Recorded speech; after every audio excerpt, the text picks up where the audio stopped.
Hello viewers, welcome again. So in this video we will talk about the introduction to data warehouse and architecture is related to the data warehouse schemas and process with their architecture. So in this video we will talk about the data warehouse process architecture and we will cover entire schemas using data warehouse. So let's start with PPT. First question is in our mind, that is schemas for multidimensional database. Actually, what is the role of schemas for multidimensional database? So first we will talk about the multidimensional schemas. What is the actual concept behind it? So multidimensional, first we will discuss about multidimensional database. So multidimensional database are used mostly for OLAP, that is online analytical processing, and data warehousing. So they can be used to show or display multiple dimensions of the data to the user. I'm talking about the multidimensional database, not schemas. So a multidimensional database is created from multiple relational database, while relational database allow users to access data in the form of queries. So the multi-dimensional database actually it also allow users to ask analytical questions related to business or market trends. So the multi-dimensional database it actually uses MOLAP, that is multi-dimensional online analytical processing, to access its data. They allow the user to quickly get answer to their request by generating and analyzing the data rather quickly. So the data in multi-dimensional database is stored in a data queue format, and it means that the data can be seen and understood from many dimensions and perspective factors. So a multi-dimensional schema is actually specially designed to model data, or in the other hand we can say the schemas are actually designed to address the unique needs of a very large database that is designed for the purpose of OLAP. So next slide is about the types of data warehouse. So there are three types of data warehouse schemas.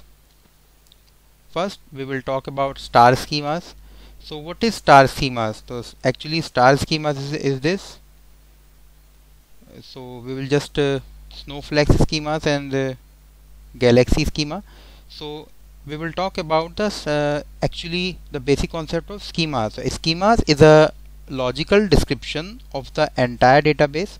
It actually includes the name and description of records of all record types, including all associated data items and aggregates.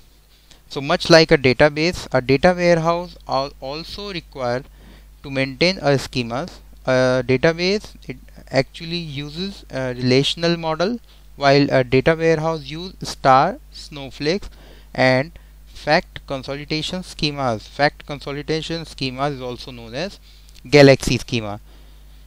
So in the after this slide we will discuss in brief about star schemas, snowflake schema, and galaxy schemas. So first is, what is star schema? So actually star schema, the center of the star can have one fact table and a number of associated dimension tables. So star schema will have at least one fact table. So each and we will discuss about star schema in brief, that is each dimension in a star schema is represented with only one dimension table, and this particular dimension table contains the set of attributes. And the star schema is the simplest type of data warehouse schema, that is known as join schema, just for optimizing queries for the large data set. So we are just taking an example of star schemas. So in the following example, as you can see the example or diagram of star schema. So this is the fact table in center, having some attributes like dealer ID, model ID, branch ID, date ID, and so on. So one fact table is directly or centrally connected into the number of dimension tables. So there are 4 dimension tables over here. So we can see the actual diagram. In this diagram, each dimension has only one dimension table, and each table holds a set of attributes.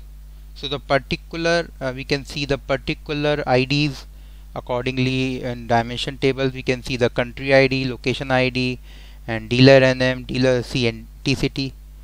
So this is the actual representation of star schema, where one fact table is directly or indirectly connected to the dimension table, and dimension table will explore the data from the fact table.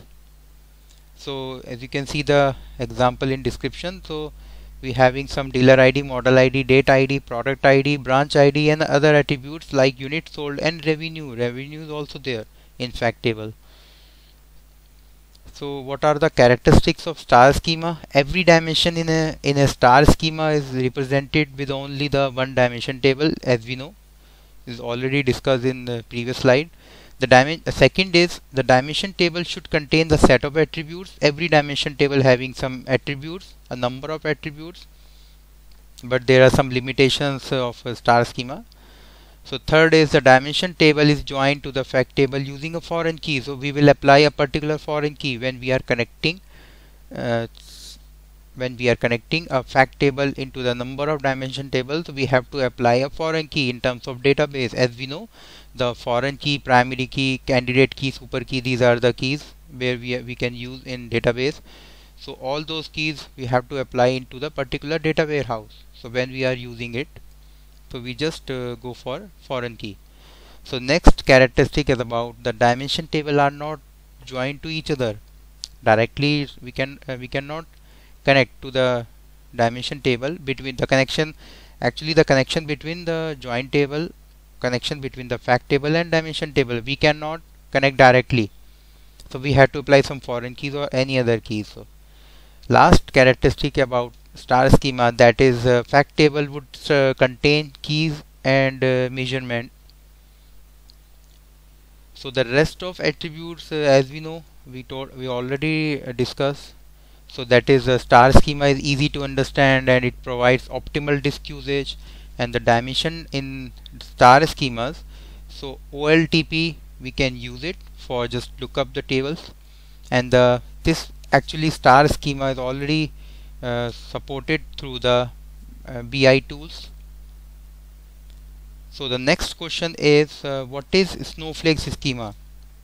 So when we talk about Snowflake schema, so some dimension tables in a Snowflake schema are actually normalized. The normalization splits up the data into additional tables. So we can easily we can understand that the Snowflake schema is a logical arrangement of tables in a multi-dimensional database, such that the entity relationship diagram resembles a snowflake's shape. So it is actually similar to the ER diagram. So when we will see then the diagram of snowflakes, so we can easily analyze the difference between these two, Snowflake schema and ER diagram. So this is the actual representation of Snowflake schema. You can see the difference between ER diagram and snowflakes. So all dimension table directly connected to the another dimension table, or we can extend the diagram of snowflakes. So but snowflakes is also having a only one fact table in center position. After that we can extend all number of dimension table through the another one. So this is the actual representation of snowflakes.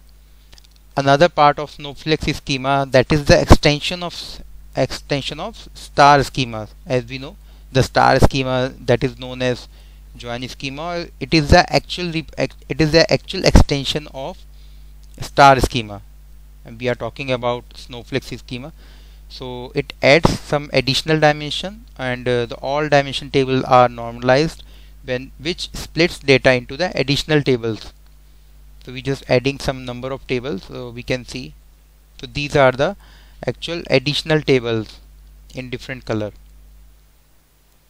So actually, due to the normalization in the Snowflake schema, the redundancy is reduced, and therefore it becomes easy to maintain and the save storage space. This is the actual advantage of Snowflake schema in terms of storage. So we can easily save the storage space, and it becomes very easy to maintain the data, maintaining the data. So these are the characteristics of Snowflake schema. The main benefit of Snowflake schema that it uses smaller disk space. So as we told in previous slide, easier to implement, that is, the dimension is added to the schemas. Is very easy to implement rather than star. Due to multiple tables, query performance is reduced. And the last point is the primary challenge that you will face while using the Snowflake schema is that you need to perform more maintenance effort because of more lookup tables. So this is the actual complications. We are having some number of tables. So after that we have to analyze table one by one. If the table number of tables increase, then we'll have to look up all the tables. So third is Galaxy schema, as we know, that is known as fact consolidation schema. The fact consolidation has multiple fact tables, so we can say the Galaxy schema, it has more than one fact table. So actually it contains two fact tables that share dimension table between them. It is also called fact consolidation schemas, and this type of schema is viewed as a collection of stars, hence the name Galaxy schema. So it is having some collections of star schemas, star tables we can say. So example of Galaxy schema is fact table is single, that is one, and another fact table is having product ID, product name, and variant name, and all these two fact tables are directly connected to the dimension tables. In between the two dimension tables over here, so in central point. So this is the representation of Galaxy. So as you know, as you see the before example, there are there we have mentioned two things, that is revenue and product. These are the two major attributes from this diagram. In Galaxy schema, it shares dimensions are called confirmed dimensions. So when we are sharing some dimension table, that is known as confirmed dimension tables. Characteristics of Galaxy schemas: the dimensions in these schemas are separated into separate dimensions based on the various levels of hierarchy. For example, if geography has 4 levels of hierarchy like region, country, state, and city, then Galaxy schema should have 4 dimensions. It has to be considered. We have to consider all these things. If we are using the 4 levels, then we have to mention 4 dimension tables. Moreover, it is possible to build this type of schema by splitting or dividing the one star schemas into more star schemas. So in Galaxy schemas, another characteristics of Galaxy schemas are the dimensions are larger in this schema, which is needed to build based on the level of hierarchy, and this schema is actually useful for aggregating fact tables for better understanding. So if we take example of Galaxy schema, so time, item, locations, dimension tables are shared between the sales and the shipping fact tables. So I'm talking about the another attributes. If we are taking time, item, and location, if we are taking number of attributes, if we can change it, if we change this diagram in terms of time, item, location, and dimension table, so all dimension tables are shared between the sales and shipping fact tables if we are taking all those things. But now we are taking some revenue ID, product ID, branch ID. So this is the actual difference between these two, star versus Snowflake schema. We can see the first difference: hierarchies for the dimension are stored in the dimension table. Apart from this, in Snowflake schema, hierarchies are divided into separate tables. Second, it contains a fact table surrounded by dimension tables in star schema. So on the other hand, the fun fact table surrounded by dimension table, which are in turn surrounded by dimension tables. So that is the actual difference between these two, star and snow. Simple DB design can be used in star. Very complex DB design we will have in snowflakes. In star schema, high level of data redundancy will be there. If we are using the data redundancy will increase, but very low level data redundancy in snowflakes. Queue processing is faster than snowflakes, and queue processing might be slower than it's slower than star schemas because of its complex join. We can say the complex design of snowflakes schema.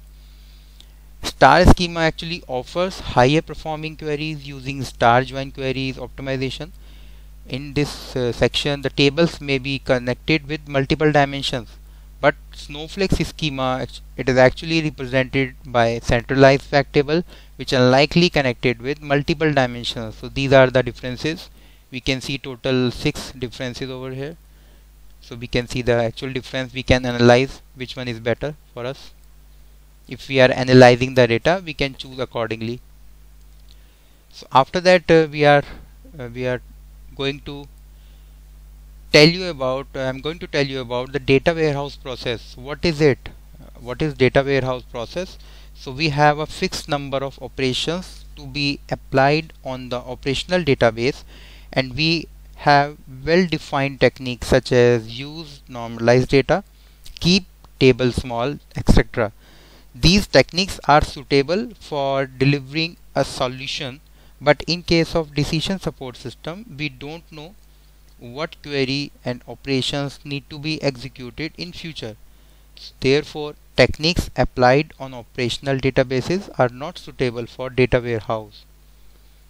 So we must know about what we have a fixed number of operations to be applied on the particular operation database in terms of normalization. So these techniques are completely suitable for delivering a particular solution. So these are the actual process we discussed in starting. Then ETL is the process, that is the extraction, transformation and loading.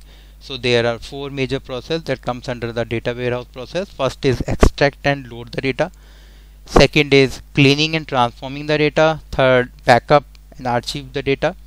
And fourth is we have to managing some queries and directing them to the appropriate data source. This is the diagram of data warehouse process. In this diagram, sources, warehouse, users, queries, archive data, and extract and loading. These are the fact that we can see, and in between, in centralized, data transformation and movement will be going on. Now the data warehouse process is categorized into number of sections. Then the first is extract and load process. What is extract and load process? Actually, the data extraction takes data from source systems. Data load takes an extracted data and load it into the data warehouse. Actually, before loading the data into the data warehouse, the information extracted from the external sources must be reconstructed, right? Second subpart, controlling the process, comes under the extract and load process. So controlling the process, it involves determining when to start data extraction and the consistency check on data. Controlling process ensure that the tools, the logic modules and the program are executed in correct sequence and at correct time. Second subheading of extract and load process, that is when to initiate extract. Data needs to be in a consistent state when it is extracted. That is, the data warehouse should represent a single consistent version of the information to the user. For example, in a customer profiling data warehouse in telecommunication sector, it is illogical to merge the list of customers at 8 p.m. on Wednesday from a customer's database with the customer subscriptions event up to 8 p.m. on Tuesday. This would mean that we are finding the customers for whom there are no associated subscriptions. So this is the actual example of initiate extract. So when we talk about the loading the data, after extracting the data, it is loaded into the temporary data store where it is cleaned up and made consistent. So consistency checks are executed only when all the data resources have been loaded into the temporary data store. Now the cleaning and transform process. Once the data is extracted and loaded into the temporary data store, it is time to perform cleaning and transforming. Here is the list of steps involved in cleaning and transforming. So there are few steps. As we can see, the cleaning and transform the loaded data into the structure. Second, partitioning the data. We divided the data into the section. And third is about aggregation. We just aggregate the data estimation or efficiency we can check. Now the subheading of cleaning and transform process. We can see this is the main heading and these are the subheadings. Cleaning and transform the loaded into the data into a structure. So cleaning and transforming the loaded data, it helps speed up the queries. We can increase the speed of the queries, and it can be done by making the data consistent. When we are making the data, then we have to consider some points. First is within itself. Second, with other data within the same data source. Third, with the data in other source systems.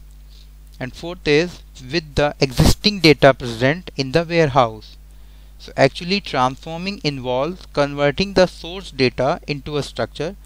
Structure the data, it increase the queries performs and decrease the operational cost. So it will decrease the operational cost. We have to consider, we have to remember that it decrease the operational cost, and the data it contain in a data warehouse, it must be transformed to support performance requirements and control the ongoing operational cost. So these are the actual differences. These are the essential points when we discuss about cleaning and transforming the data. Partitioning the data. We are just talking about partitioning the data. It will optimize the hardware performance and simplify the management of data warehouse. Here we partition each fact table into multiple separate partitions. And aggregation is, what is aggregation? Aggregation actually is required to speed up common queries. Aggregation relies on the fact that most common queries will analyze a subset or an aggregate of the detailed data. So actually it will make a particular group that we can see it will create a subset of common queries. Those queries will recall very rarely we can use it. So it will directly goes to the subset table, subset section. Backup and archive the data. In order to recover the data in the event of data loss, software failures or hardware failures, it is necessary to keep regular backup. Archiving involves removing the old data from the system in a format that it allow to be quickly restored whenever required. For example, in a retail sales analyze data warehouse, so it may be required to keep data for 3 years with the latest 6 months data being kept online. In such a scenarios, there is often a requirement to be able to do month on month comparison for this year and last year. So in this case we need some data to be restored from the archive. So this is the backup and archive, how we can take some backup and we can archive the data. So this is the example of backup and archive the data. Query management processing. What is query management processing? It has more functions, like we are managing the queries, and it helps speed up the execution time of queries, how much time it will take during the process. Third is it directs the queries to their most effective data source. It ensures that all the system resources are used in most effective way. What will be the better way how we can use it for the particular sources. And last is it monitors actual queries profile.